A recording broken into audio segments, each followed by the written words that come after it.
que le droit, c'est une carrière ou un passage dans une vie? Style d'être juge. Et justement, celui qui contourne les règles. C'est celui qui n'aime pas les règles. Comment on la contourne pas, on Ouais. l'interprète. Ouais, 26 € pour l'audience.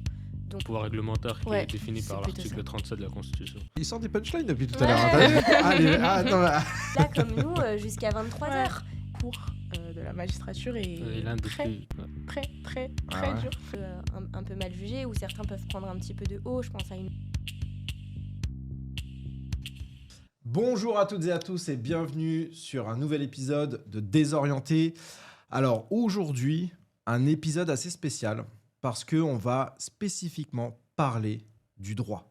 Donc, trois invités qui ont des parcours différents, mais des parcours qui sont liés au droit. Donc c'est un nouveau format, on va dire ça, pour le format A4, avec cette fois-ci voilà, des spécialités. Donc aujourd'hui c'est le droit, la prochaine fois ça sera sur les RH, d'autres sur la médecine et ainsi de suite. Et pour ça, je suis accompagné de trois personnes, comme je l'ai dit, trois personnes qui ont des profils différents et qui vont se présenter tout de suite maintenant. Et la question c'est de savoir qui va commencer. Ça c'est toujours la question de base. Qui commence? Allez, bon, bah, je me Allez, lance. vas-y, c'est parti. Je m'appelle Célia Ruiz, je suis avocate au barreau de Paris. Ça fait maintenant 2 ans que j'exerce. Ça fait 3 ans que j'ai eu le CAPA, le diplôme pour être avocate.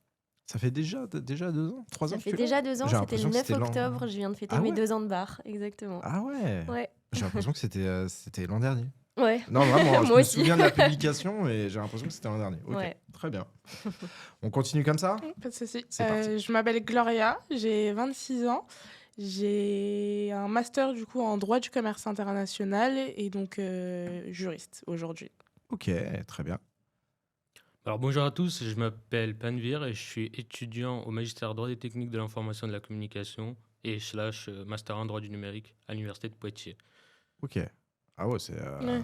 C'est un peu long, long. c'est un peu long, mais c'est un peu long quand même. mais mais- c'est du droit, Ok, du numérique. ouais, super, super. Alors, toi, c'est le droit du numérique, le droit Du commerce commerce international Ouais. et avocate. Ouais, Donc j'ai- là, on a vraiment trois profils différents, Mm. avec des cursus différents, mais je suis sûr que, et on le verra, qu'il y a des similitudes sur certains points.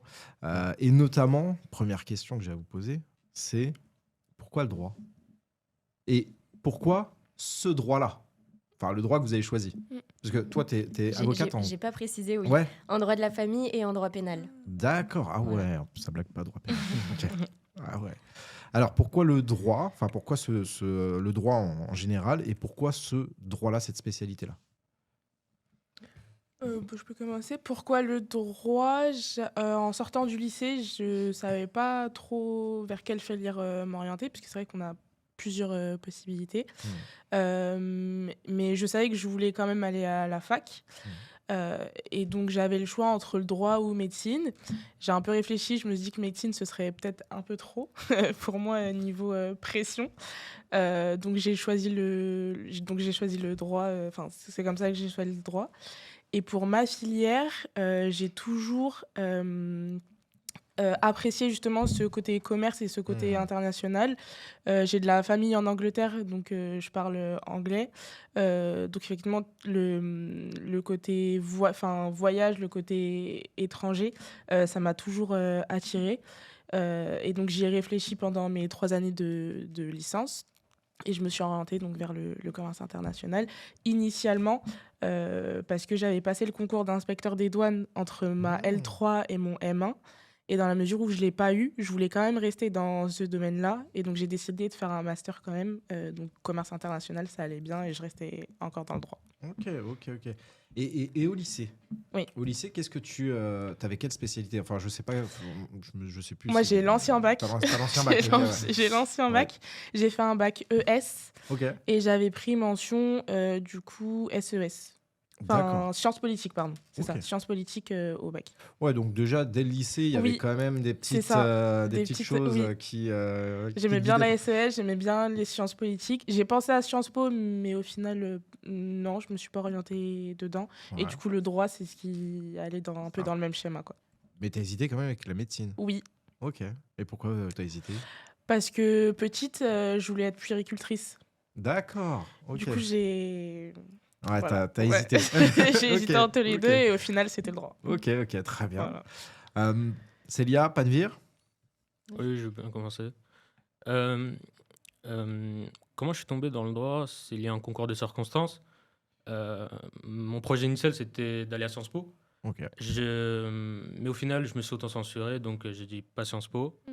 Et puis, j'ai eu la chance d'effectuer l'option DGEMC, droit et enjeux du monde contemporain, si je me rappelle bien, en terminale. Ok. Et donc, via cette matière, j'ai pu connaître le droit. Moi, au début, je pensais que le droit, c'était quelque chose de très, très difficile, d'aride, quelque chose qu'on apprend par cœur, le code, on doit l'apprendre par cœur, mais en réalité, pas du tout.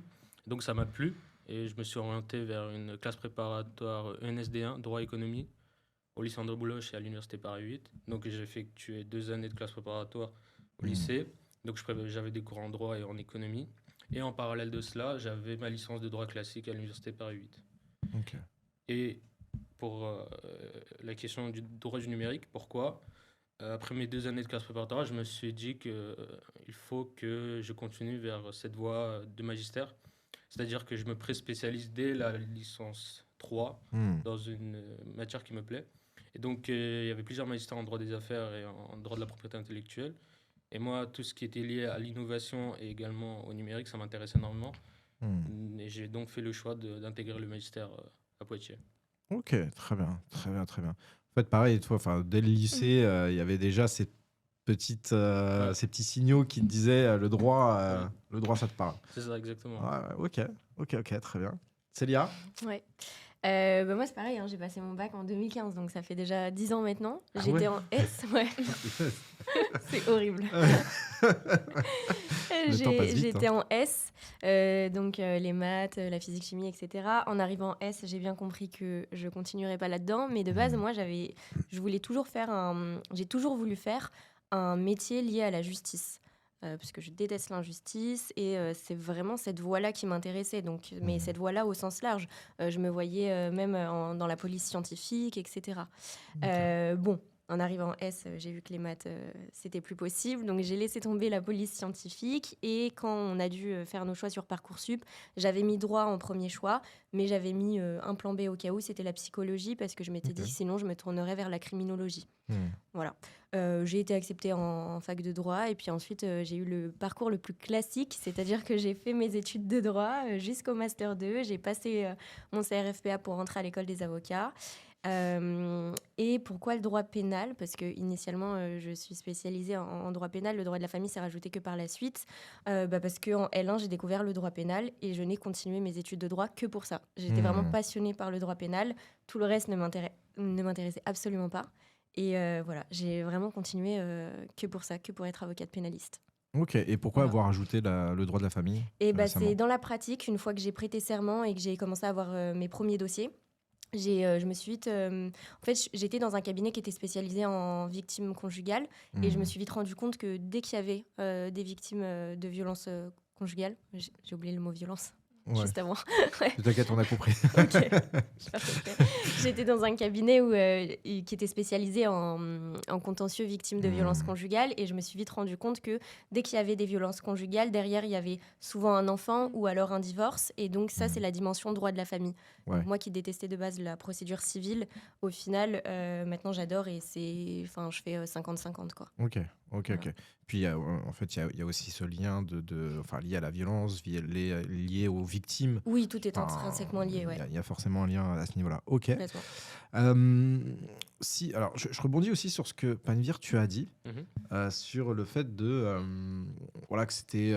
t'imaginais le droit comme quelque chose d'assez difficile, d'assez très, très compliqué. Sur une échelle de 1 à 10, pour tous les trois, quelle serait la note que vous metteriez sur le niveau de difficulté des études de droit? Alors, en fonction aussi de votre... Parce que il y a passer le barreau aussi qui est une étape supplémentaire. Il y a le droit du commerce international qui est différent. Le droit du numérique qui est potentiellement aussi différent.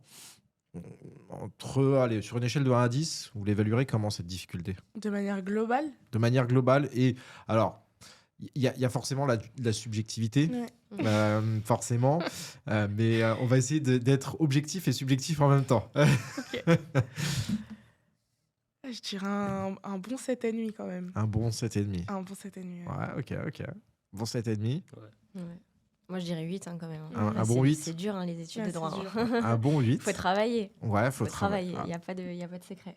pas de dire. Ouais, moi, je pense 7. Je mettrais un bon 7. Un bon 7, ouais. Bon, on est sur une moyenne de 7,5 du coup. Ouais. 7, entre 7 et 8. Et qu'est-ce qui fait que vous vous accrochez? Qu'est-ce qui fait que vous allez au bout? Qu'est-ce qui fait que vous réussissez dans ce que vous faites? Moi, j'ai pas trop le choix. C'est une motivation en soi. J'ai pas trop le Trop de choix. motivation. Du coup, je suis chez papa-maman, je rentre en L1. J'ai un peu, pas cette pression familiale, mais moi, je suis l'aînée. Donc, forcément, je montre l'exemple. Et en soi, j'aime bien, même si c'est dur, j'aime bien le droit, donc c'est ce qui va me faire continuer. Au départ, je voulais pas faire de master parce que je me suis rendu compte que 5 ans de droit, c'est très long. Ouais. D'où la raison pour laquelle j'ai passé le concours d'inspecteur des douanes après ma L3. Mais en soi, malgré la difficulté, j'aimais bien. Les cours sont en soi intéressants. On a plusieurs matières intéressantes. Donc, non, j'aimais bien. En soi. Et j'avais pas le choix en soi, de continuer. Ouais, bien sûr. Ouais. Moi aussi, j'avais pas le choix. Ma mère m'a dit, elle était toujours derrière moi, elle m'a dit, faut que tu réussisses. Mm. Donc j'avais ma mère qui mettait la pression. Et de l'autre côté, j'avais la chance également d'être en classe préparatoire. Et donc, j'étais dès la L1 dans un petit groupe. Et donc, on était soudés. Et également, on avait les professeurs qui demandaient toujours est-ce que ça se passe bien en licence, est-ce que vous raccrochez. Et c'était vraiment ces deux facteurs-là qui m'ont fait tenir pendant ma licence, mes 2 premières années. Et puis ensuite, j'étais déjà dans le moule, donc Ouais, une fois que tu es dedans. j'avais plus envie de lâcher à partir de la L2. Ok. C'est la L1 la plus difficile ou c'est. La L2. La Ouais, L2? pareil. La L2. Dans la Il y a L1, un Ah ouais? gap. La L1, c'est difficile en termes de méthodologie parce que c'est nouveau. T'es Ouais. plus au lycée, t'arrives à la fac. T'es pas forcément avec tes copains, donc tu dois te faire. Enfin, t'es aussi loin du domicile, puisque moi j'étais à la fac de Créteil. C'est pas si loin de ça, j'habite dans la Fresnes, c'est pas si loin que ça, mais mon lycée était dans ma ville, donc forcément, quand tu prends les transports en commun, c'est plus loin. Mais ça va, la L2, tu commences à rentrer dans le. Ça a été l'année la plus dure, je pense. Il y a un énorme écrémage Ouais, entre la L1 entre et la la L1 et L2. L2. Il y a vraiment un gap. Et c'est quoi le gap, il est sur les cours, sur l'intensité, sur le rythme? Je pense que ceux qui n'ont pas compris la méthodologie en L1, ils peuvent pas passer en L2. Ouais, ils sont Et il y a un vrai travail sur la méthodologie après. Dites-moi si je me trompe, mais je trouve qu'il y a une méthode de fonctionnement à comprendre et si tu l'as pas compris, ça va être très difficile par la suite, quoi. Et est-ce que cette méthodologie, elle est la même pour les différentes facs que vous avez faites? Oui, quasi. Ouais. Oui, T'as parce fait qu'en quelle fait, fac? moi j'ai fait Nanterre et Nanterre. après j'ai fait un master à la Sorbonne. Mais globalement, j'ai fait principalement mes études à Nanterre. Mais après, oui, en fait, c'est soit on te demande une dissertation, soit on te demande un cas pratique ou alors un commentaire d'arrêt. Donc en soi, c'est 3 exercices que tu dois maîtriser. Putain, j'ai l'impression d'être au lycée. Ouais.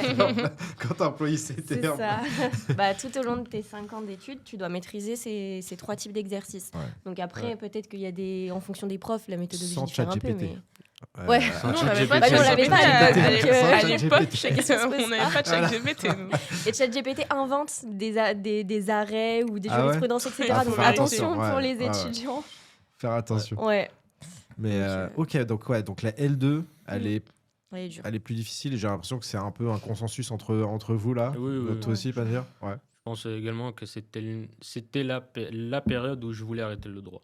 Ok. C'était vraiment la période où je voulais arrêter le droit. Et mon prof m'avait dit, je m'en rappelle très bien, j'étais en colle, il m'a dit ne baissez pas les bras, vous avez le potentiel, vous pouvez réussir. Et il avait raison, j'ai réussi. Donc c'était vraiment l'année la plus difficile parce que je trouvais que là, on rentrait vraiment dans le dur. Et là, on commençait à cerner quel est le raisonnement juridique qu'on doit tenir pour être un véritable juriste. Et c'est à partir de ce moment-là qu'on se rend compte qu'est-ce le droit.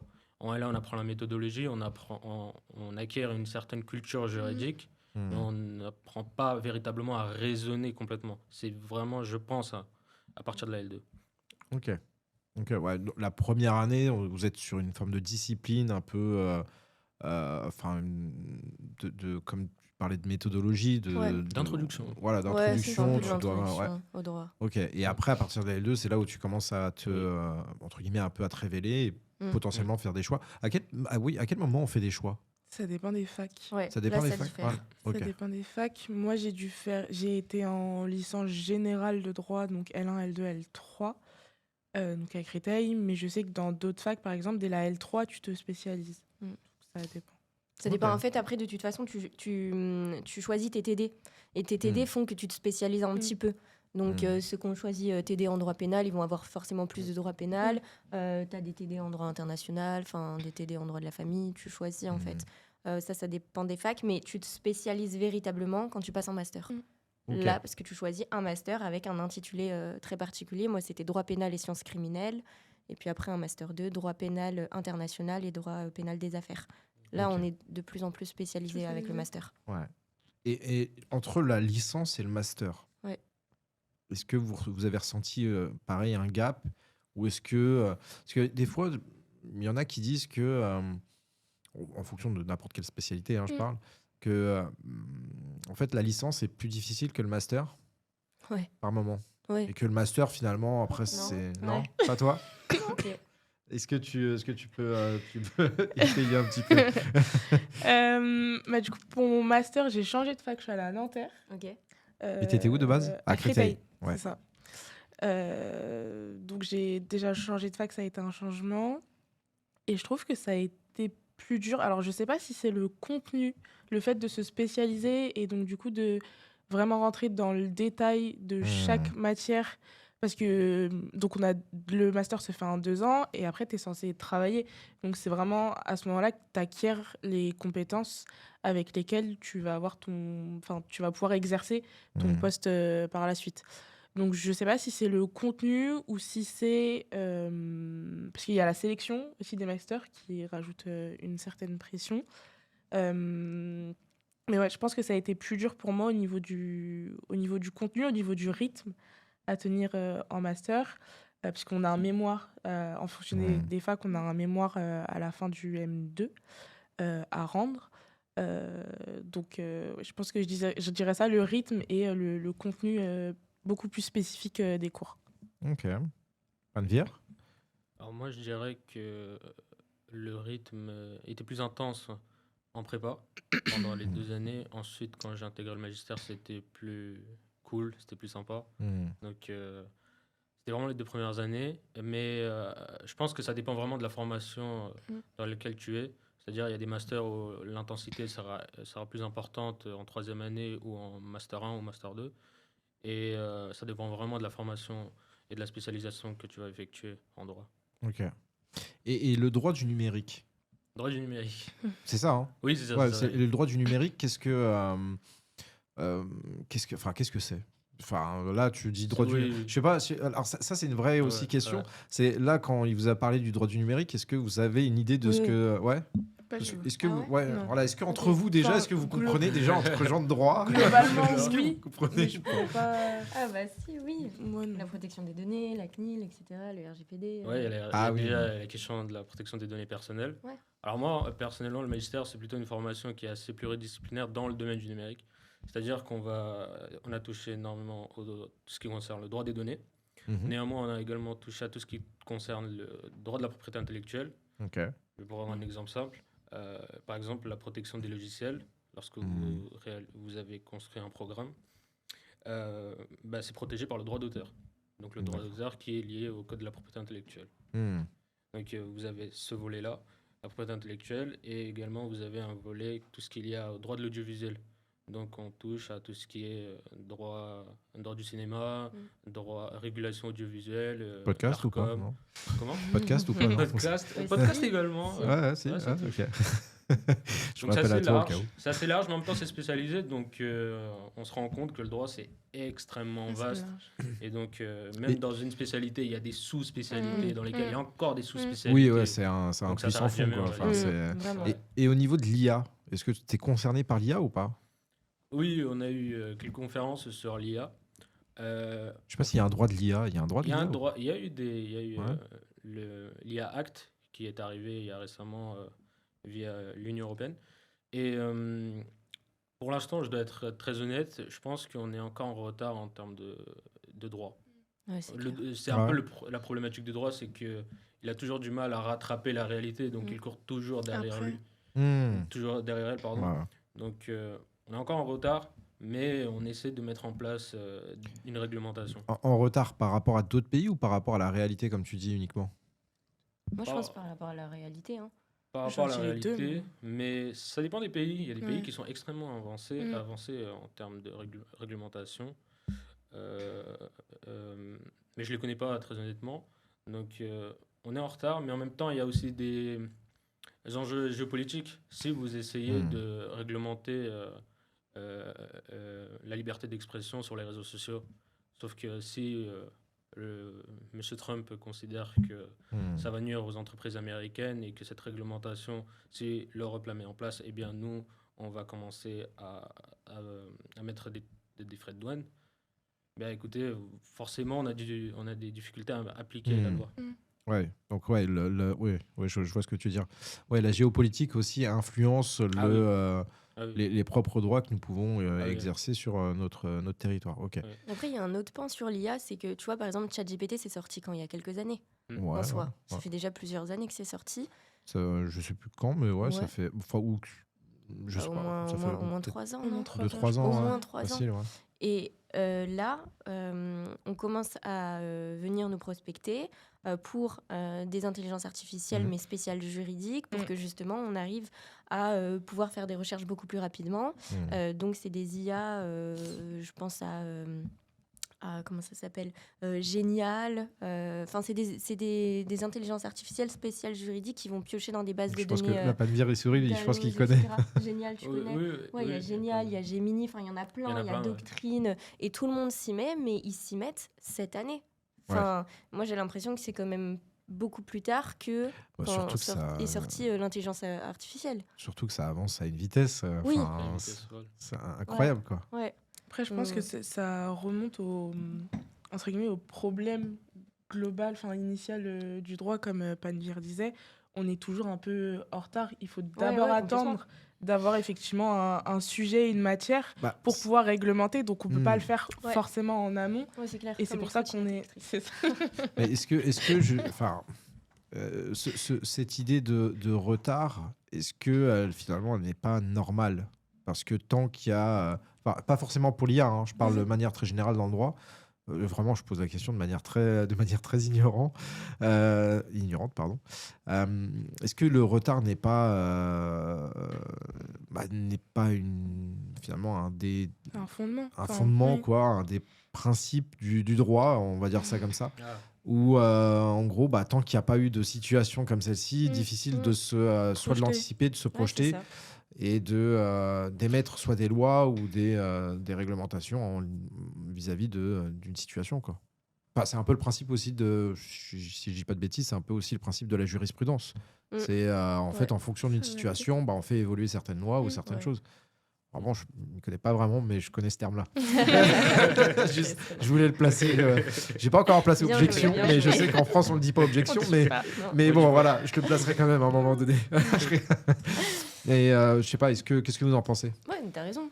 T'as raison, c'est sûr qu'on se base sur des précédents. C'est parfois difficile d'anticiper certaines situations et tant qu'elle n'a pas eu lieu, on ne peut pas forcément émettre tout de suite une nouvelle loi, etc. Mais après, tout le parcours de la loi, bon là on rentre du coup dans un peu Ouais, non, vas-y. sur, hein. aussi sur la politique, le gouvernement, etc. Mais tout le parcours de la loi, il est quand même assez long. Donc en fait, entre le moment où il y a eu la situation, le moment où on doit gérer cette situation juridiquement parlant, et le moment où il y a effectivement la loi qui sort, ou une jurisprudence, ou un article, enfin peu importe, c'est long, quoi. Il se passe un certain Laps de temps. Mm. Donc bon. En fait, c'est politique. Ouais, Avant enfin, tout, tout ouais, est- in fine, de politique. toute Ouais. façon, tout est lié, même si on a la séparation des pouvoirs. Oui. En réalité, il y a des choses qui vont pas l'une sans l'autre. Oui, il y a une forme d'interdépendance entre les différents pouvoirs, de toute façon. Ouais. Ok. Et justement, en fait, est-ce que ça a joué dans votre choix En fait, le fait qu'il y ait cette dimension aussi, enfin cette interdépendance avec les autres pouvoirs, ce lien avec la politique, est-ce que ça n'a pas, je vais orienter un peu la question, est-ce que ça a pas, ça ne vous a pas influencé dans votre choix de faire du droit? Ouais. Notamment, tu parlais d'injustice, mais aussi de se dire, bah, en fait, le droit, c'est peut-être un moyen pour moi aussi de me faire une place dans la société ou d'ouvrir des portes qu'on me ferme, ce genre de choses. Parce que il y en a beaucoup qui se disent, tiens, le droit, ça peut aussi m'ouvrir des portes parce que en maîtrisant le droit, en maîtrisant le code pénal ou le code civil, ce genre de choses, je pourrais, ou le code du travail, je pourrais. Non. Ma question elle est peut-être nulle, hein, vous pouvez le dire Non, aussi. non, je réfléchissais. Moi aussi, je réfléchissais. J'avais quelque chose à dire. Non, mais je suis complètement d'accord avec toi. Je pense que le droit, que j'ai choisi le droit parce que je m'intéressais vraiment à ce qui se passait autour de moi. Et donc, quand on étudie par exemple le droit constitutionnel en première année, eh bien, on comprend mieux pourquoi la situation est instable actuellement. Donc, le droit permet de comprendre le monde qui t'entoure, Ouais. sans aucun doute. Ouais, c'est vrai ça. Parce qu'au début, j'allais dire non. Et pourquoi t'allais dire non? Parce que je suis pas partie en droit parce que ça me permettrait peut-être par la suite d'ouvrir des portes ou quoi que ce soit. Moi, c'était plus...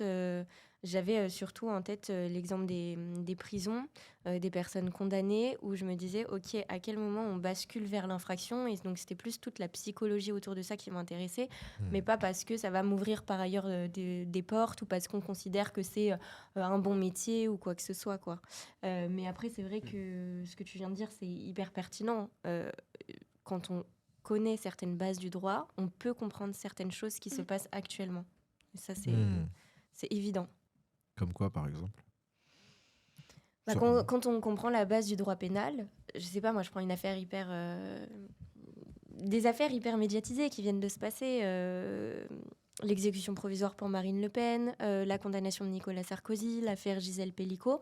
Quand on a certaines bases du droit, on comprend pourquoi il y a eu certains types de décisions ou pourquoi il y a eu effectivement une exécution provisoire sur cette décision-là, pourquoi on est sur on est sur une...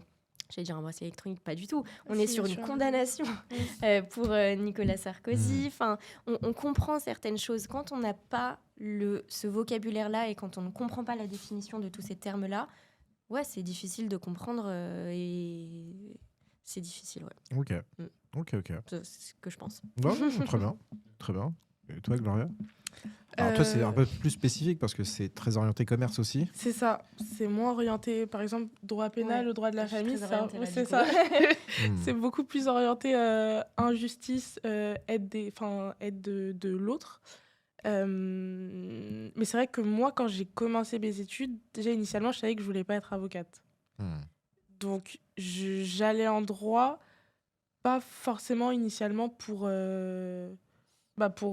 aider l'autre, justement, pour avoir cet aspect-là. Donc, d'un point de vue politique, non, c'est pas trop ce qui a influencé mon choix.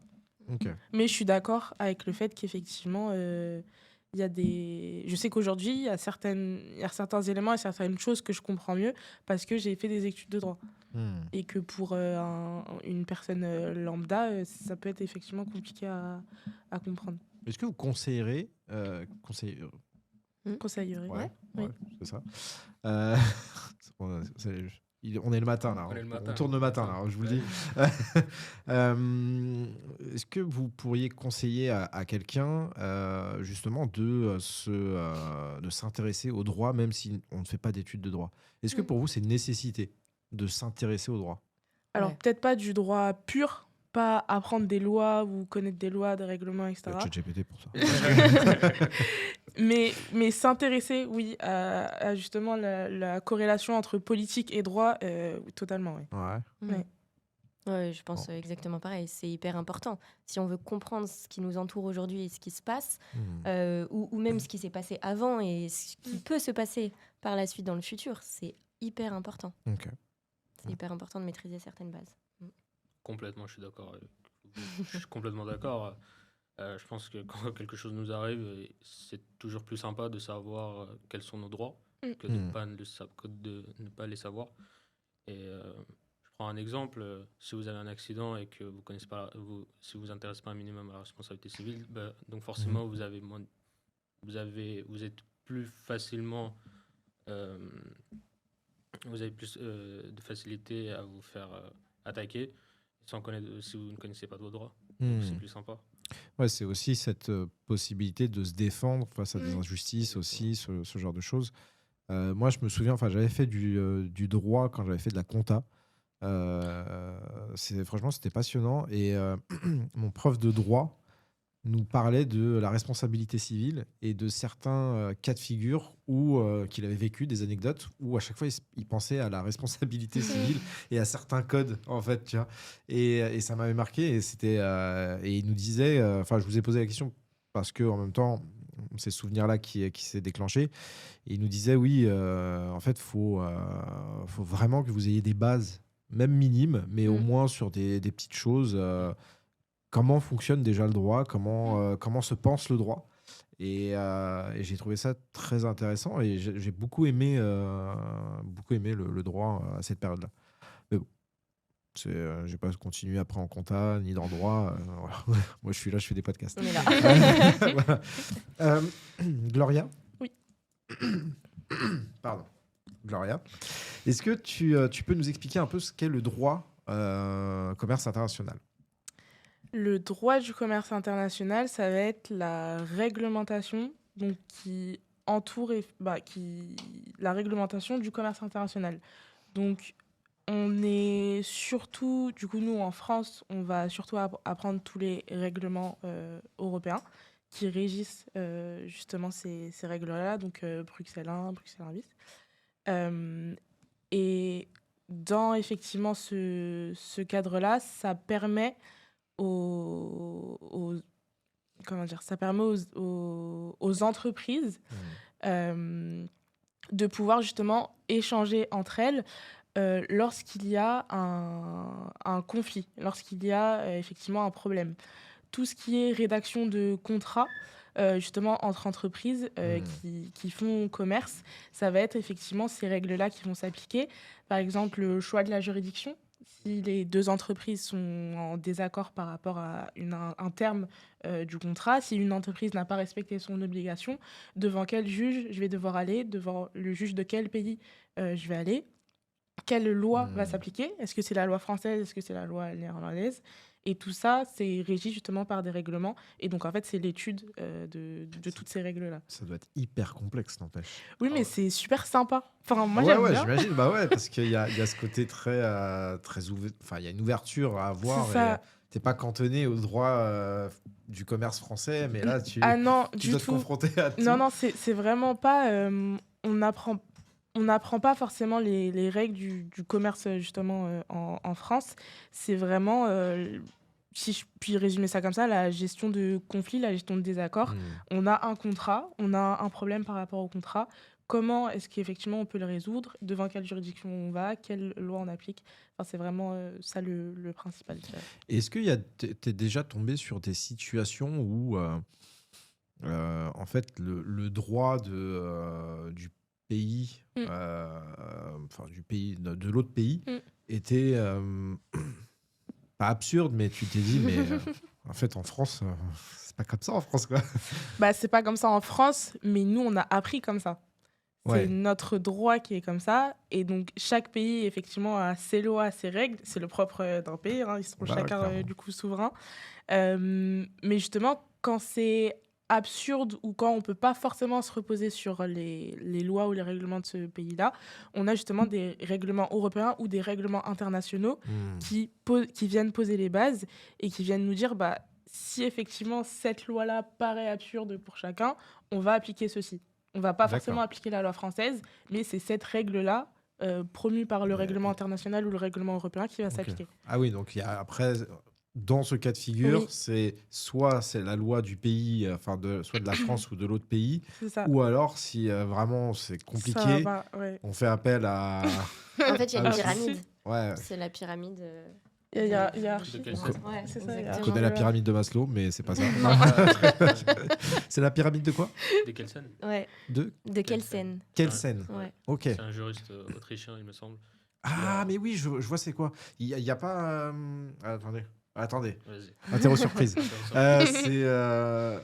Oui, c'est une pyramide et même tout en bas, il n'y a pas tout ce qui est convention collective, etc. Non. Convention collective, non. c'est Non, quoi, pas droit du convention. travail. C'est droit du Ouais, travail. droit ça. du travail. Ouais. Non, attendez. Bah... Non, Règlement. non, laisse donc. Non. Non. C'est pas ça. C'est quoi le bas de la pyramide, du coup?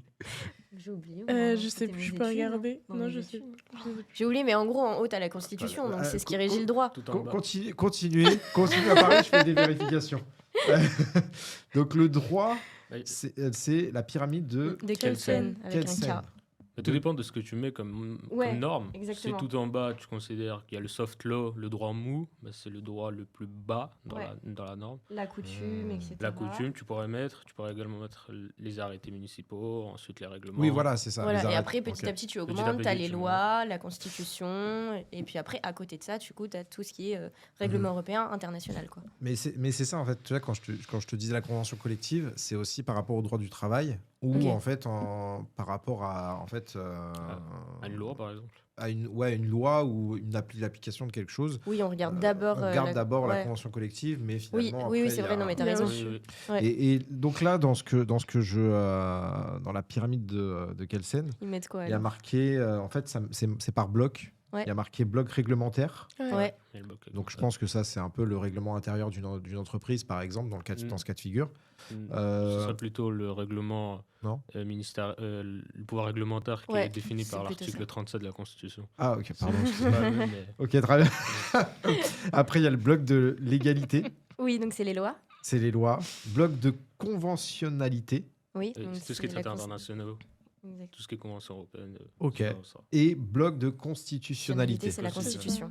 Mais ça, c'est par exemple. C'est Ok. Mais ça, c'est en interne. c'est en C'est interne, pour la France. exactement. Ah, c'est pour la France. Ouais, t'as Mais- cette pyramide pour la France. Mais du coup, Alors. si tu interfères avec d'autres pays, à ce moment-là, tu as Ok. comme une nouvelle pyramide où en haut de ta constitution, tu as justement tout ce qui Les est conventions Ouais, internationales. les conventions Ok. internationales et Bah, les règlements. D'accord. Voilà. Ok, ok. Parce que pour, Parce qu'on n'a pas la même. Dans chaque pays, on n'a pas la même définition du droit, on n'a pas les mêmes lois. Enfin, une loi ici, ça peut être un arrêté, par exemple, dans un autre pays. Donc, c'est pas. Hmm. Pour remettre tout le monde à un même niveau d'égalité, on a les règlements, du coup. Ok. Bon, on Voilà. apprend des choses, c'est cool. Pyramide de Kelsen. Oh, je la placerai. Je la placerai à un moment donné. Je sais même plus comment on en est venu là, mais oui, on parlait des potentielles absurdités Oui, qu'il pouvait dans avoir d'autres pays. dans d'autres pays. Mais est-ce qu'il y a un pays, alors peut-être qu'il y a un pays avec lequel tu as beaucoup travaillé, un peu plus que d'autres, ou une région du monde? Non, alors moi j'ai travaillé en tant que juriste conseiller client, donc c'est plus pendant mes études que j'ai pu avoir quelques éléments effectivement sur le commerce international, mais j'ai pas expressément travaillé dedans, quoi. Ok. Et donc le commerce international, enfin, pourquoi le commerce international et pas juste le droit du commerce? Pour cet aspect, comme je disais au début, je voulais passer Oui, inspecteur des douanes. Ouais. le concours d'inspecteur des douanes. Et justement, tu as le côté justement interne avec donc la vie en brigade, la gestion de brigade avec ton équipe. Mais tu peux aussi, par exemple, travailler à l'aéroport. Et donc, l'aéroport, tu as tout ce côté international avec les arrivants. Donc, c'est ce côté vraiment je dirais multiculturel, mais pas vraiment parce que c'est dans le cadre d'une entreprise. Mais mais- c'est ça, l'international qui m'a beaucoup plu. Ok. Et toi, Célia? Donc, droit pénal, qu'est-ce que Qu'est-ce que c'est? qu'est-ce que c'est? Alors, Droit je pénal. pense que c'est peut-être le plus évident. Ouais, je crois que enfin, tout alors, le monde a un peu de imaginer. base. on imagine, Ouais, imagine, mais ouais, je pense ouais. qu'il y a beaucoup de subtilités. Bon, je vais Ah faire oui. quand même très Ouais. simple. Je pense, Ah hein, ouais. parce que tu vois, il y en a plein qui se disent droit pénal, c'est, tu vois, comment ça s'appelle là, NCIS ou ce genre de choses là, tu vois, Non. et Non. tu vois, Ouais. tu commets un crime, soit t'es l'avocate qui arrive, qui défend ou qui, tu vois. Enfin, bref, vas-y. Le droit pénal, pour faire très schématique, très simple, c'est divisé, on va dire, en 3 catégories. Il y a les contraventions, les délits, les crimes. Voilà. Ok. Donc, lorsque quelqu'un se plaint d'un délit, d'un crime, ou lorsque quelqu'un a commis un délit, un crime ou une contravention, à ce moment-là, on est dans la dimension de droit pénal. Et donc, il y a une enquête qui s'ouvre, qui est diligentée par les officiers de police judiciaire. Le dossier est envoyé au parquet, au procureur de la République qui décide de l'alternative des poursuites, donc qui classe sans suite, tu fais une alternative ou il renvoie devant un tribunal si on est dans le cadre d'un délit. Bon, je schématise beaucoup, mais en gros, et à la fin, on arrive devant le tribunal et donc c'est à peu près à ce moment-là qu'on intervient physiquement, même si on intervient tout au long de la procédure pour conseiller la personne, qu'on soit côté victime ou qu'on soit côté auteur. Mais en tout cas, on intervient physiquement à l'audience pour les plaidoiries et puis tout au long de l'enquête, on apporte des éléments.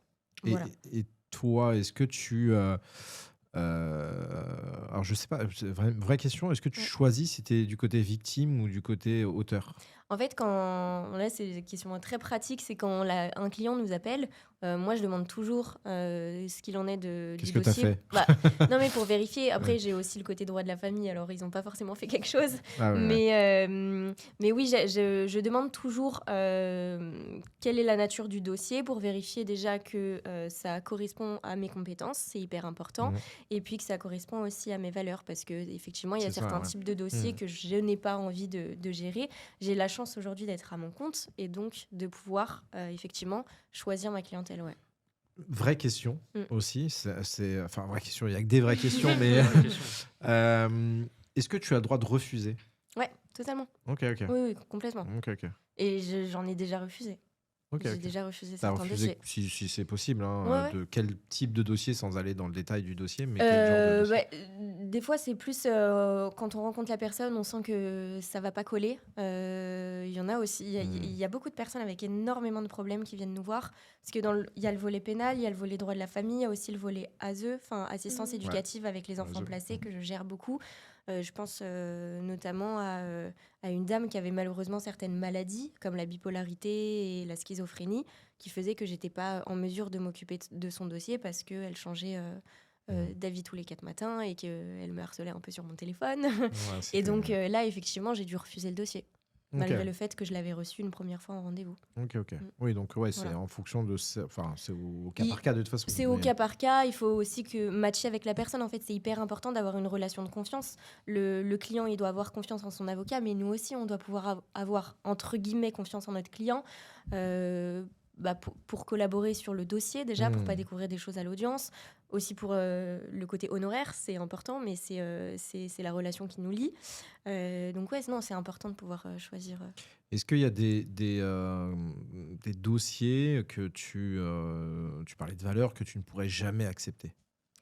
Ouais, après en fait, j'ai compris avec mes 2 petites années d'expérience derrière moi, que parfois on dévie un peu et il y a des choses qui nous semblaient impossibles à faire qu'on fait finalement.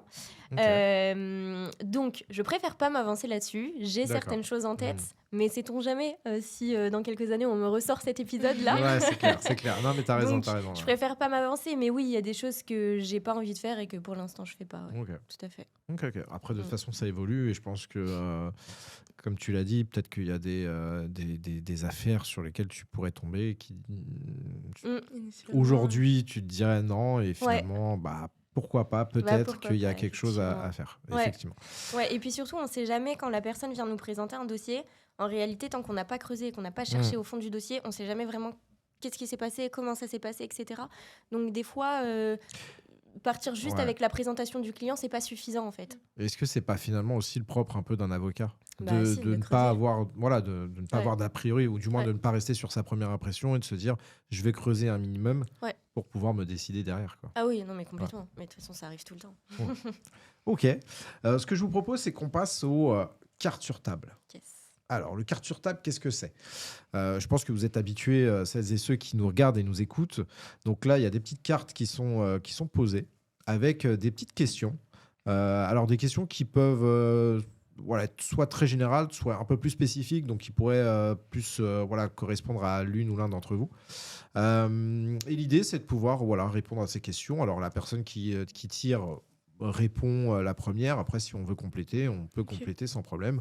Si je dois relancer quelque chose, je relancerai aussi. Ça ouvrirait peut-être des idées et des portes. OK. Ça marche. Qui souhaite se lancer, qui souhaite tester? Bon. Allez, hop là. C'est difficile comme ça. Ouais. Ah ouais. Alors, le droit. Peut-on faire du droit sans aimer les règles? Ouh. On l'a changé? Allez, attends. Hyper drôle. Peut-on faire du droit sans aimer les règles? J'ai pas dit, je l'ai pas dit, mais il y a des questions pièges. Hein. Peut-on faire du droit sans aimer les règles? Je pense que quelquefois on est obligé d'appliquer des règles qui sont très injustes selon nous. Et donc, on n'a pas le choix de l'appliquer. Je pense au juge, par exemple, qui peut pas, qui peut pas faire un déni de justice, donc il est obligé d'appliquer une règle, quand bien même, dans sa propre conscience, il considère qu'elle ne doit pas être appliquée. Donc, oui, on peut C'est quoi un déni de justice? un déni de justice, c'est lorsque un justiciable, une personne arrive devant le juge et lui présente une affaire, un litige, et le juge considère que je ne veux pas juger, je ne rends pas justice, je D'accord. décide de pas traiter ton affaire. Et ça, c'est ce qu'on appelle un déni de justice, et c'est complètement interdit. Il n'a pas le droit, donc il est obligé de rendre une décision. Ok. Pas forcément positive pour la personne, mais il est obligé de rendre une décision. D'accord. Donc oui, on peut faire du droit sans aimer les règles, je suppose, mais tout dépend de la personne. Si je suis, comme tu l'as dit, si je suis avocat et que je n'ai pas envie de traiter un dossier, je ne le traite pas. Hmm. Donc ça dépend des personnes en réalité. Ok. Vous en pensez quoi? Je suis d'accord. On peut faire du droit sans aimer les règles, mais je pense que du coup, ça dépend vraiment de la profession. Pour moi, un avocat, c'est justement celui qui contourne les règles. C'est celui qui n'aime pas les règles et qui, du coup, va chercher un petit moyen de s'en sortir. Donc, contourner les règles pour arriver à la solution qu'il veut. Donc, je pense que oui, mais tout dépend de la profession. Comme il l'a dit, un juge, si la règle, elle est là, il va pouvoir apprécier en fonction de la situation, en dessous de la situation spécifique. Mais si c'est la règle, il va devoir l'appliquer. Ok. Célia? Ah ouais, je dois répondre aussi. Bah ouais, comme moi. Si tu veux, hein, après, Ouais. tu veux. Je ne force pas. Ouais, je suis un peu mitigée, je sais pas trop, parce que je me dis que pour faire du droit, il faut être quand même un minimum passionné, en tout cas dans le domaine que je fais. Donc c'est vrai que si à chaque fois on est en train de se battre avec les règles, ça peut être extrêmement épuisant, et si on en vient à être dégoûté de la profession, c'est un peu compliqué, quoi. Parce que le cadre de notre profession fait que de toute façon il y a des règles, que ce soit pour nous, que ce soit pour le client, que ce soit pour le dossier en cours. Donc ouais, je suis un peu mitigée sur cette question, mais effectivement on peut parfois essayer de contourner un peu. Mais est-ce que quand on fait du droit, est-ce que justement ce n'est pas aussi pour jouer avec les règles? Bah si, c'est ça. Complètement. C'est Ouais, complètement. Enfin, parce que là, bon, j'ai l'impression que celles et ceux qui font du droit et qui même deviennent avocats, bah justement, j'ai l'impression qu'ils n'aiment pas les règles. C'est ça. C'est comme tu dis. J'ai l'impression qu'ils ils préfèrent jouer avec les règles. Sans Ouais, jugement, ouais. hein, mais quand tu vois aussi certains ministres ou présidents qui avant étaient avocats, tu sens que c'est un peu dans leur manière Ouais. De toute façon, d'être, quoi. de réfléchir. plus on connaît, plus on sait comment contourner, de toute Aussi. façon. Donc, c'est évident. Aussi. Et moi, je trouve que c'est incroyable quand même de se dire on peut contourner les règles. Moi, j'aimerais juste te dire une chose. C'est marrant, on utilise souvent le mot contourner, Ouais. mais une règle, comme on la contourne pas, on Ouais. l'interprète. Ouais, voilà, Ah, c'est exactement ça. On l'interprète, Ouais. et puisqu'on l'interprète, il n'y a pas une règle, il n'y a pas qu'une interprétation, il y a plusieurs interprétations. C'est un peu le travail du juriste. Je pense que c'est le travail du juriste en réalité, c'est de savoir quelle interprétation devrait être appliquée pour le cas d'espèce. Et donc, c'est ça le travail de l'avocat, je suppose, c'est de dire ah mais la partie en face raisonne de cette manière-là. Bah écoutez, c'est pas ce raisonnement qu'on devrait appliquer, mais plutôt le mien, parce qu'il y a tel enjeu derrière, il y aurait telle conséquence juridique derrière. Donc en réalité, c'est vraiment une question de choix, et c'est des choix, je pense que qui sont propres à l'humain. Et c'est ça qui est beau aussi dans le droit, c'est qu'il n'est pas figé, il change tout le temps. Ouais, c'est clair. C'est clair, c'est clair. Très bien dit. Il sort des punchlines depuis tout à Ouais, l'heure. T'as vu grave. Il sort des petites Tout phrases. doucement, comme ça. Allez, qui tire? Vas-y. Tu veux? Ouais. Allez. Le droit, est-ce un milieu où l'on peut encore monter sans raison? Sans réseau, pardon. Mhm. Mhm. Mhm, mhm. C'est une très bonne question.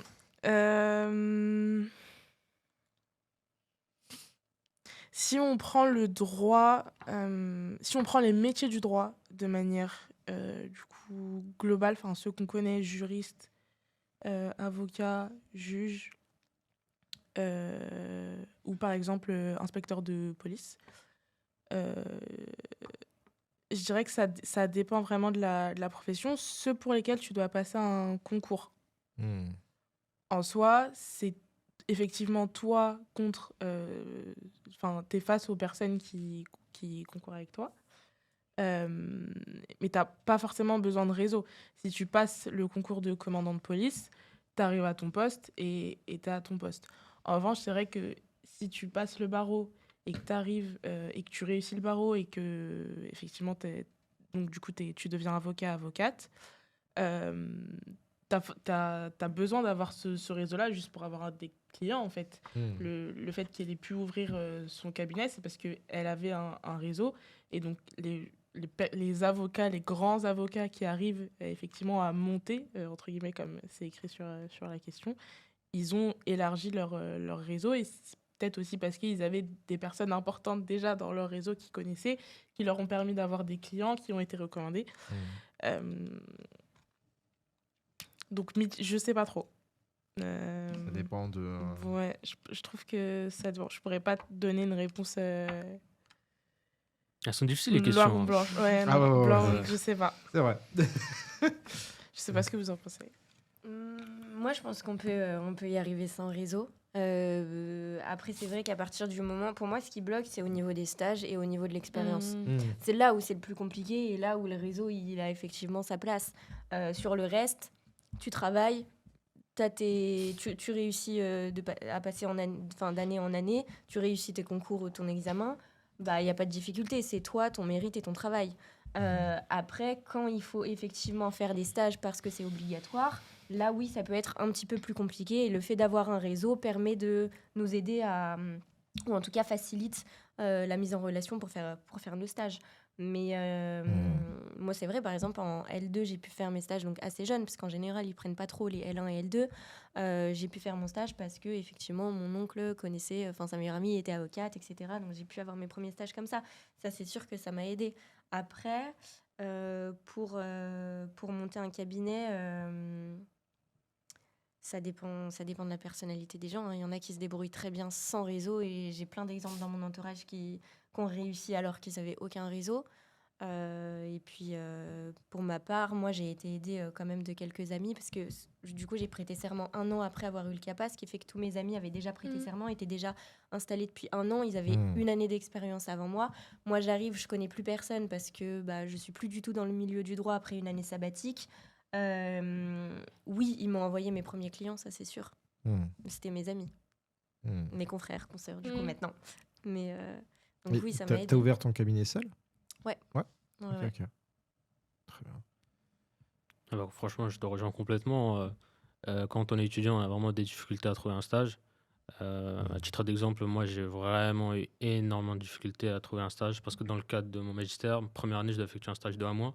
Sauf que les stages de 1 mois, bien, pas grand monde qui veut nous prendre parce qu'1 mois, c'est pas assez pour te former. Mais sauf qu'on est obligé de le faire pour valider la formation. Donc, j'ai vraiment j'ai eu énormément de difficultés à trouver. Je pense qu'on se reconnaîtra.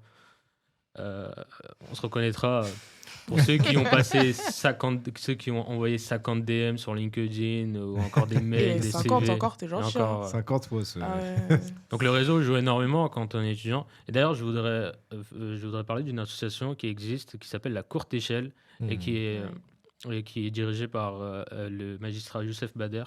Et qui, Ouais. Ah, il est Trop connu, bien. c'est il pas est- grave. Ouais. oui. Et donc, grâce à lui, grâce à lui, il y a des étudiants qui peuvent trouver un stage, quand bien même ils n'ont pas d'expérience, quand bien même ils n'ont pas le réseau. Donc, si vous êtes en études de droit, je vous conseille très fortement d'adhérer à cette association et qu'il y aura une personne qui pourra vous aider à avoir accès à un stage.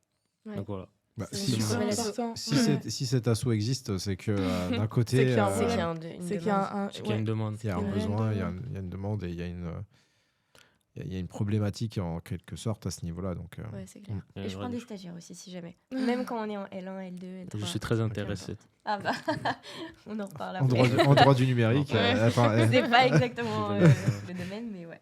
Ah, mais attends, est-ce que. Mais je fais du droit pénal d'ailleurs. Bah, J'ai Oui, peut- mais en ça plus, peut je se- prends vraiment même quand on n'a pas Ouais. l'expérience droit pénal ou droit de la famille, parce que de toute façon, moi je considère que pour... on fait un job dating. Ouais, là. vraiment. Entretien, allez. Vraiment. Non, mais en fait, le cabinet a une responsabilité, il faut former les personnes. Quand on prend quelqu'un qui est en L1, L2, L3, on sait très bien qu'il n'a pas fait notre parcours. Donc c'est hyper important de se dire qu'on a quelqu'un à qui on va tout apprendre. Et c'est pas grave, c'est ok, moi j'adore. J'adore enseigner. Donc Et c'est puis trop je trouve que ça permet justement d'explorer plusieurs pistes, plusieurs domaines dans lesquels peut-être tu as envie de travailler plus tard. Ça peut être droit du numérique ou droit pénal. Et bien effectivement, faire un stage en droit pénal ou faire un stage en droit du numérique.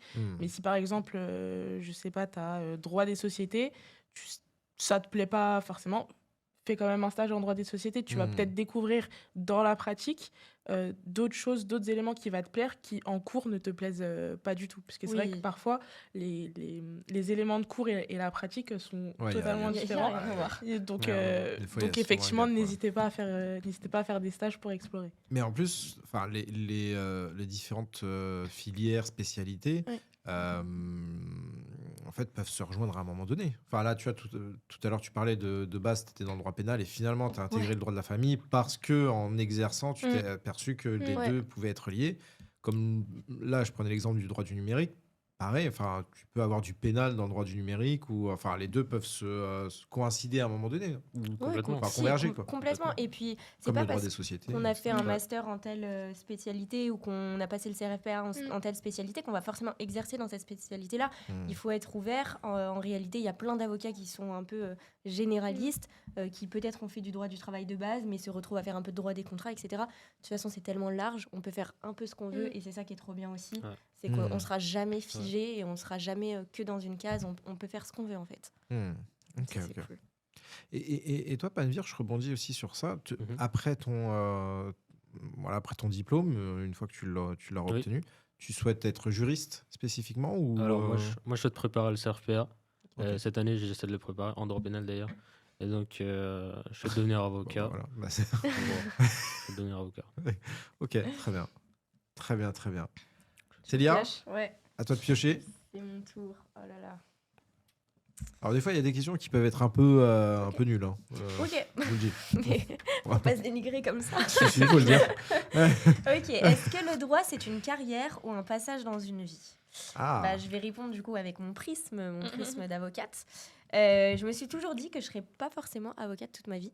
Ah, c'est vrai. Ouais. Ok. Donc. Bon, finalement, une les questions carrière, sont pas oui. si mal. Hein. Ouais, C'est- non, c'est pas si mal. Parce que être avocate, c'est quand même un métier qui est pas facile. Il y a un monde entre la théorie qu'on apprend à la fac et la pratique qu'on vit actuellement. Quand on est avocat, on n'est pas juste avocat, on est chef d'entreprise, on gère notre comptabilité, on est des entrepreneurs, on doit trouver des clients, et puis on gère effectivement tout l'aspect droit, etc. Donc en fait, on a plein de casquettes de chef d'entreprise à la fois, et c'est quand même un métier qui n'est pas facile. Et après, au-delà de ça, il y a toute la considération du fait que je sois une femme et que potentiellement, dans quelques années, j'aimerais effectivement avoir des enfants. Je sais que c'est compatible, mais après, je pense qu'au bout d'un moment, avec l'âge et avec nos choix de vie, peut-être qu'un jour, je serai amenée à arrêter effectivement ma carrière d'avocate. Aujourd'hui, ça me plaît et je continuerai tant que ça me plaît, parce que j'adore ça. Mais c'est pas un échec en soi si dans quelques années, j'arrête. C'est pas grave. Et puis, j'ai plein d'autres plans B, il n'y a pas de souci. Et ça peut être un beau passage dans ma vie, ouais. Ok. Voilà. Ok. Est-ce que du coup, tu resterais quand même dans le droit ou Peut-être, je sais pas. J'aime l'enseignement, j'aime la prise de parole, j'adore les associations. Je sais pas. Franchement, honnêtement, je sais pas du tout. Peut-être. Il y en a plein je sais qu'il y en a énormément Ouais, qui se convertissent dans qui se l'humour. Hein. reconvertissent dans l'humour. Ouais, Dans c'est l'humour, vrai. c'est Bon, vrai, ce sera pas mon cas. Je sais pas. sera pas mon cas. Tu fais du Mais stand-up. c'est ou... vrai, c'est vrai. Ouais, c'est vrai qu'on a quelques ou dans le quelques cinéma, il y en a exemples qui. ouais, de Enfin, femmes. il y en a plein. Hein. Ou Ouais. dans la politique. Ouais, Oui. mais plus classiquement, il y en a plein qui deviennent juristes. Qui deviennent juristes. Voilà. Ah ouais Effectivement, Ouais, ouais. complètement. Des avocats qui. Ouais, deviennent Oui, juristes. énormément. Pour Oui. quelle Parce que raison le rythme de Le travail n'est rythme pas de le vie. même, la pression n'est pas la même. Ah ouais. Ouais. Euh, La stabilité du salaire. C'est ça, la stabilité. Ça peut le dire aussi, c'est un sujet. Hein. Ah, Les ouais. honoraires, c'est un vrai sujet, alors, hein. venez, on en parle. Est-ce que c'est pour cette raison, toi, Gloria, par exemple, que tu n'as pas voulu faire avocate? Pour la stabilité, Ouais, pas initialement. non. Ok. Initialement, quand je suis arrivée en licence de droit, moi j'ai beaucoup de mal à, et c'est personnel, hein, mais j'ai du mal à défendre quelqu'un qui pourrait être coupable. Ok. Ça me fend le cœur. Enfin, il y a forcément une partie victime et qui est face effectivement à la défense. Et donc, être l'avocat de la défense, ça, pour moi, ça réduit un peu la... C'est pas... Il y a pas de souci. mais ça réduit un peu, pas la parole, mais la portée, effectivement, de ce qu'a vécu la victime. Après, tu peux, comme disait Célia, choisir, du coup, tes dossiers. Donc, être avocat que de la partie victime. Mais c'est vrai que moi, initialement, c'est la raison pour laquelle je voulais pas être avocate. Et ensuite, quand j'ai avancé dans mes études et que j'ai vu, effectivement, ce qu'impliquait être avocat, je me suis dit non, ça c'est pas pour moi. Ok. J'ai l'impression que après c'est le prisme un peu aussi des idées reçues, mais tu confirmes un petit peu par rapport à ce que tu dis, c'est que en fait pour réussir en tant qu'avocat, il y a une part de sacrifice qui est énorme Ah oui. et que en fait tu travailles tout le temps. Avocat, vois. c'est un Oui. métier Déjà, de déjà, passion. Pour moi, c'est un métier de passion. Je suis surpris que tu sois là, tu vois. T'as trouvé le temps pour. T'as tes week-ends. Ça va, on essaye. Hein, Ouais, parce que ouais. faut se rythmer soi-même. Si on se donne pas une discipline, on peut vite se sentir dépassé. En fait, moi, j'ai compris vraiment dès ma première semaine où j'ai mis les pieds dans un cabinet d'avocat, du travail, il y en aura tout le temps. Donc en fait, faut juste savoir se dire, ok, là, c'est la fin de la journée, et là, c'est le week-end. Même si évidemment que parfois, je travaille le week-end, c'est comme ça. C'est Mais- pas grave, je l'ai choisi. Mais du coup, au niveau de. Parce que tout à l'heure, on parlait d'honoraires, de stabilité. Si tu dis qu'il y a tout le temps finalement, il y a du travail, qu'est-ce qui fait que cette stabilité de salaire, par moment, ou du moins certains avocats ne la retrouvent pas? J'ai peut-être une réponse. Vas-y. Je pense que surtout en droit pénal, c'est que malheureusement, les personnes sont souvent insolvables. Les prévenus sont insolvables et donc on passe par l'aide juridictionnelle. Et l'aide juridictionnelle, malheureusement, on est payé au lance-pierre. Enfin, ils sont payés au lance-pierre, pardon. Si Les on peut avocats. donner des chiffres, si c'est possible. Ouais. Ah, ouais, je t'en prie, moi j'ai pas. Une aide juridictionnelle, par exemple, pour un dossier pour défendre des parents dont les enfants sont placés, on est payé 576 € pour l'audience. Donc, Pour l'audience, c'est-à-dire pour aller à l'audience. Pour ta présence à l'audience. Ouais, pour ma Ok. présence à l'audience. Mais après, il y a évidemment tout le travail en amont où on récupère le dossier, on étudie le dossier et les pièces, on récupère les pièces auprès du client et on établit une stratégie avec le client, on prépare la défense et on prépare le client à l'audience et on va à l'audience. On est payé 576 €, mais après, ce qu'il faut comprendre, c'est que nous, on est du coup une profession libérale. Moins 50%. Donc, c'est pas 576 € dans notre poche, on a 45% de charge. Donc, à la fin, ça te fait globalement à peine 300 €, 300 à €. peine. Mais peine du coup, 300 ça veut dire que €. tu as 300 €, mais Pour un travail qui a pour le duré travail plusieurs aussi en heures. amont. Complètement. Enfin, le travail de. L'aide juridictionnelle, tu n'es payé qu'à l'audience quasiment. Waouh. Donc, dans tous les cas. Et Ah ouais. encore, on considère que cette aide juridictionnelle-là pour les suffisante. audiences assistances éducatives, c'est la mieux La payée. meilleure. Ouais. Ah ouais. Donc là, je t'ai donné un exemple où Waouh. tu vas faire un dossier en commission de discipline. Donc, tu vas en détention. Quand tu vas en détention, c'est hyper long. Hein. Tu y restes l'après-midi, tu n'as pas ton téléphone, tu peux pas travailler, tu n'as pas d'ordinateur, tu n'as rien. Tu as juste tes feuilles et ce que tu vas dire pour ton client. Donc, tu vas à la commission de discipline pour défendre le client. Et je crois que, si je ne m'abuse, tu es payé une centaine d'euros. Enfin, un peu plus qu'une centaine d'euros. 144 € exactement. Donc, ça te fait... Pour la journée? Enfin, l'après-midi? L'après-midi. Pour ton dossier. Mais potentiellement, en fait, ce qu'il faut comprendre en droit, Ouais, en c'est que fonction quand tu es appelé des à heures. l'audience, tu peux être appelé à 13h30, mais tu peux passer à 21h. Ouais. Voilà. Bon, en détention, c'est un peu différent, Ah mais tu y passes, quand tu vas en détention, tu y passes de toute façon l'après-midi, le temps de rentrer, le temps de sortir, d'attendre que tous les dossiers soient passés, etc.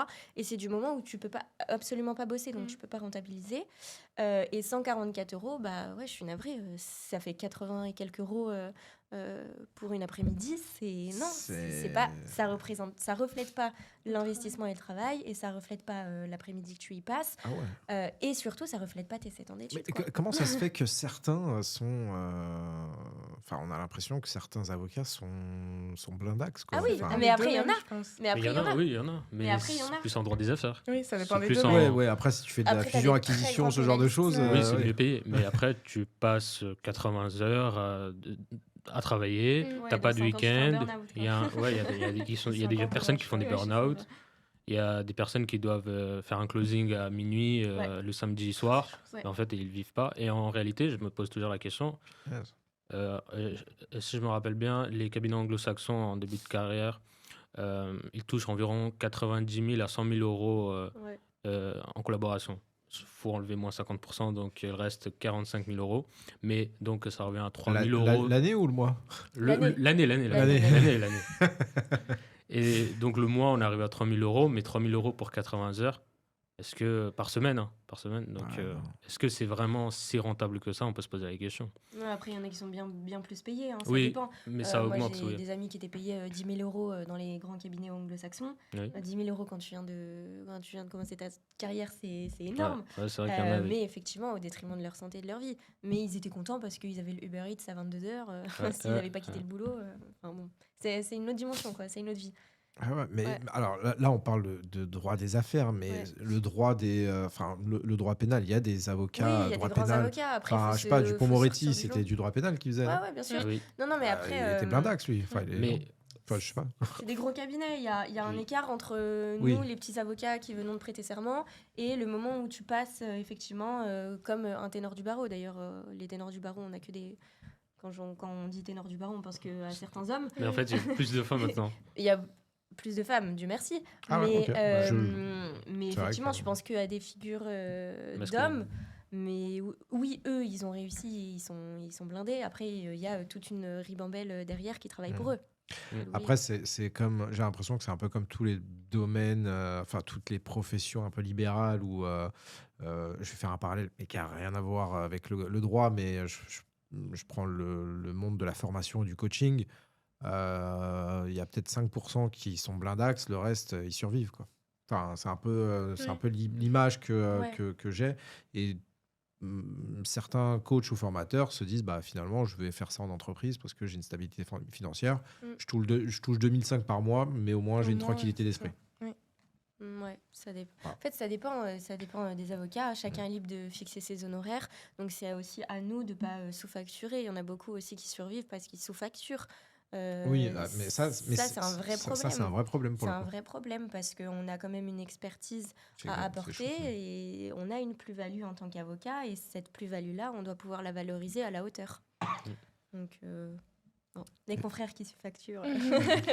Quand tu dis sous-facture, c'est vraiment sous-facturer beaucoup ou...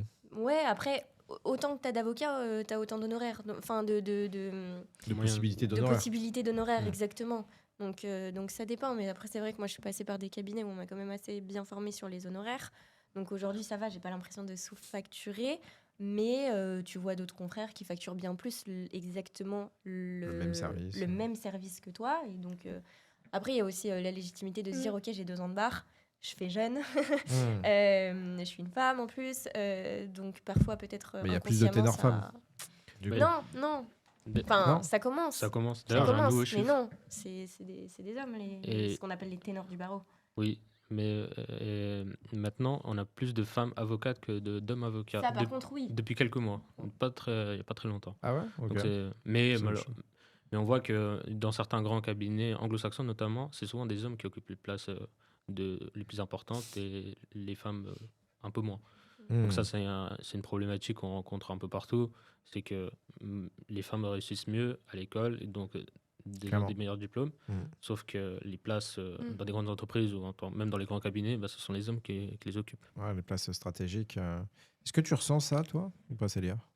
Des fois, quand tu arrives, je sais pas, en audience ou autre, ou avec certains confrères, Bah, je pense que des fois, je suis un peu mal jugée quand j'arrive en audience dans la mesure où je suis extrêmement jeune. Donc, non, mais ça, c'est vrai. Juste à quel âge? J'ai 27 ans. 27 ans, ok. Mais je C'est sais vrai que qu'on je... a de 22, mais sinon... Ouais, voilà, je sais. Moi, je pense que je sais prendre ma place et je sais plaider quand il faut plaider. Enfin, sur ça, j'ai pas trop de difficultés et je m'impose assez bien sans avoir à en faire des caisses. Mais c'est vrai que parfois, je peux être un petit peu, un peu mal jugée ou certains peuvent prendre un petit peu de haut. Je pense à une audience où il y a une consoeur qui a plaidé à côté de moi, qui a extrêmement mal parlé. Et À puis toi? bah, Enfin, de manière générale dans sa plaidoirie, mais du coup qui était visée vers nous forcément, donc moi et mon client, qui a dit des inepties, bref, peu importe. Et au final, moi qui suis arrivée tout doucement, en parlant tout doucement et en m'adressant à la juge et en faisant juste du droit et purement du droit, bah, en réalité on a gagné. Donc oui, parfois, mais après, bon, c'est pas très grave. En vrai, c'est le jeu. Enfin, moi, je m'en fous un tu peu, t'en en fait. fiches un peu. Ouais, Ouais. je m'en fous. Et on parle d'avocat, on parle de juriste. Qu'en est-il d'être juge? Est-ce que c'est quelque chose qui vous est passé par la Oui. tête? Oui. Ouais. Ouais. Ah ouais, ok. Complètement. Ah, pas avocate, mais juge. Oui, Oui.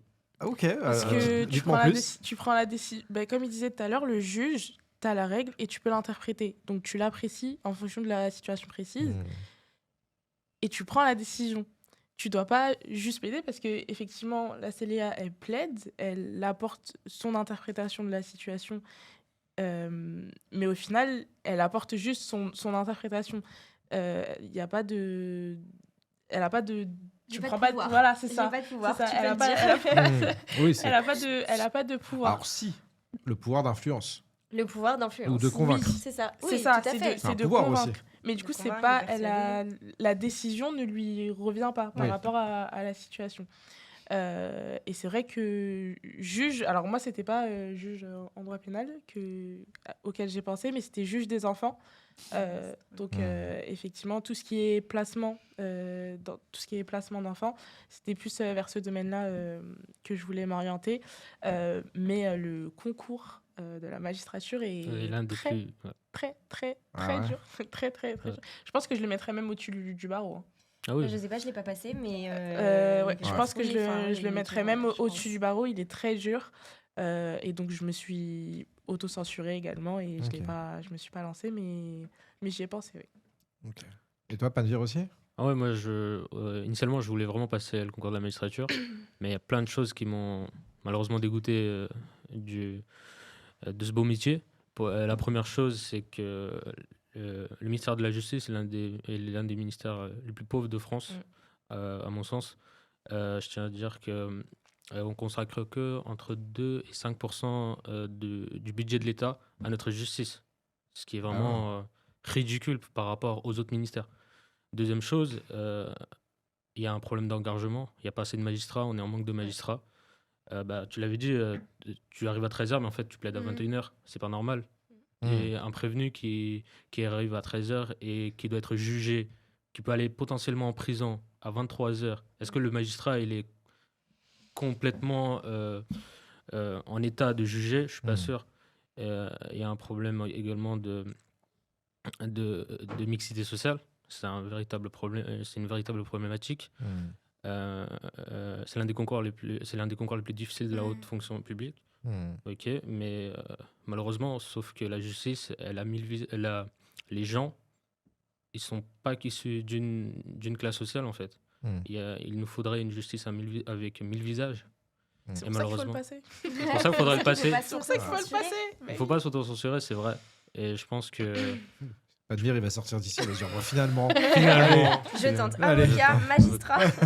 ma mère me disait ça, elle me disait ah tu passes le barreau, ah bah pas de souci la magistrature en même temps, comme ça t'as les deux. Pourquoi Oui pas. c'est Il y en vrai. a qui le préparent en même temps parce qu'il y a quand même des similitudes. À l'ENM, tu apprends tout un autre pan aussi en plus du CRFPA, mais Oui, ça, oui c'est vrai, c'est vrai. ça peut totalement se faire. C'est vrai.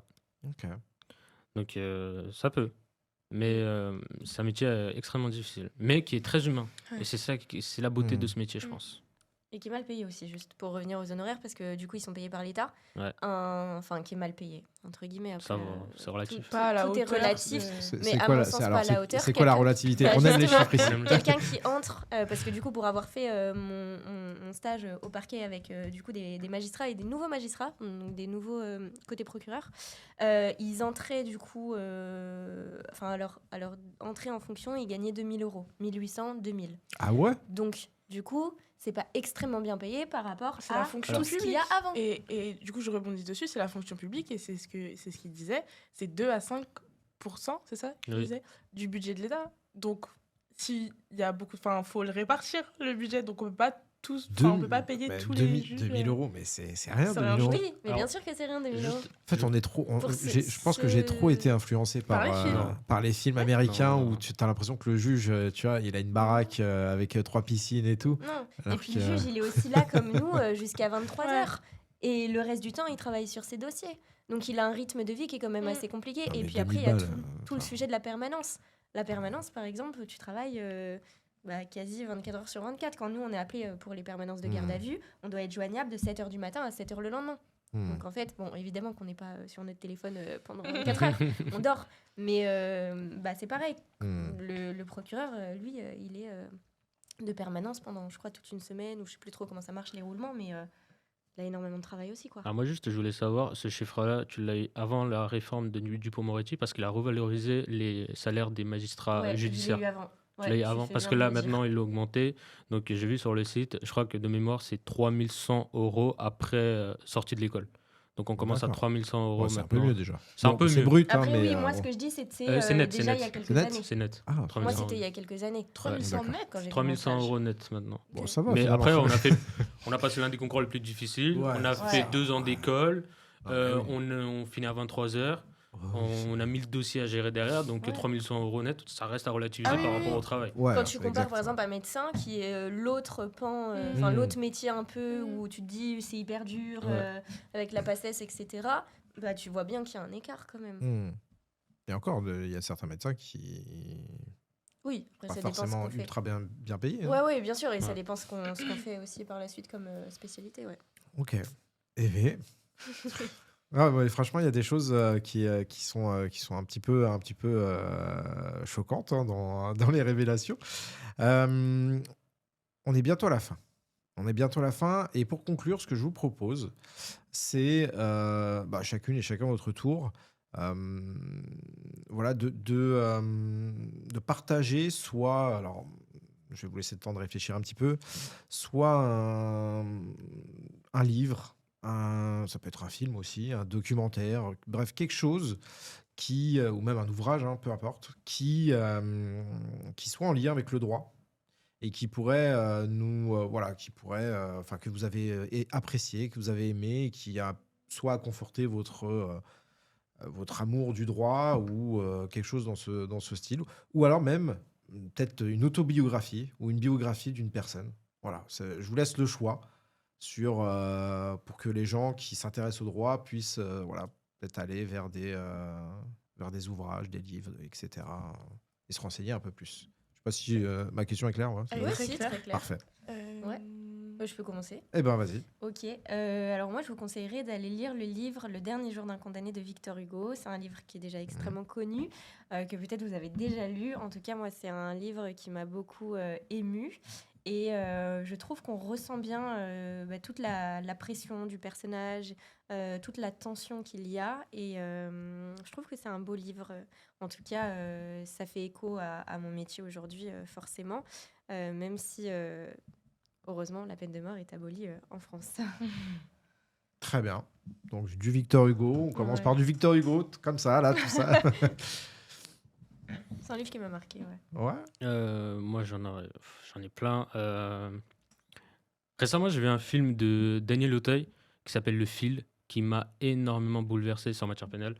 C'est très marquant parce que on se rend compte que la vérité n'est pas toujours celle qu'on pense et comme elle est. C'est le film où il est grand-père.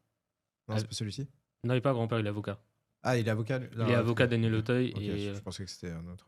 il défend un condamné, enfin un Mmh. prévenu, pardon. Et c'est un procès hyper intéressant. On se rend compte que la vérité, c'est difficile de se rendre compte qu'est-ce la vérité. Donc ça nous permet de prendre du recul sur les procès qui sont en cours, et donc de pas forcément de condamner une personne. Et donc je pense qu'on doit rester humble lorsqu'il y a des affaires qui sont extrêmement médiatisées. Mmh. Et donc ça permet vraiment de prendre du recul sur la justice. Donc je Mmh. conseille celui-là. Ok. Gloria. Moi, j'aimerais pas de livres. J'écoute plutôt des podcasts. Ok. Euh, T'écoutes Désorienté? oui. Là, je- Ça m'arrive. Ça s'appelle Un café au club.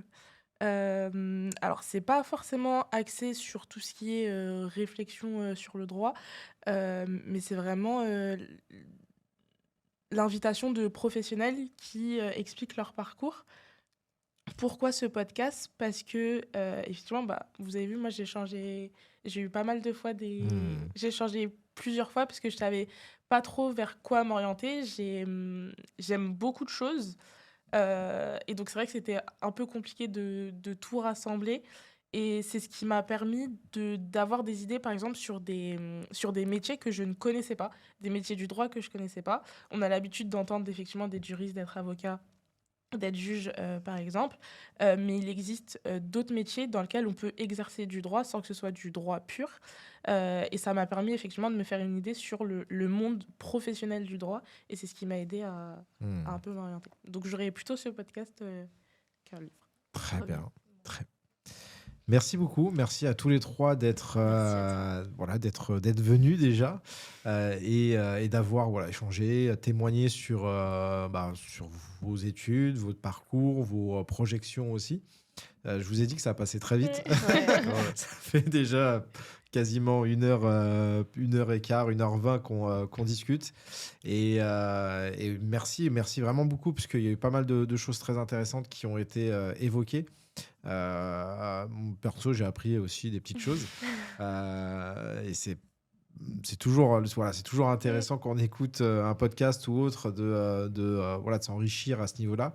Et surtout, en fait, pour cet épisode, et comme je le disais, un peu spécial, l'idée, c'est vraiment un peu un épisode pilote, test pour ce schéma-là.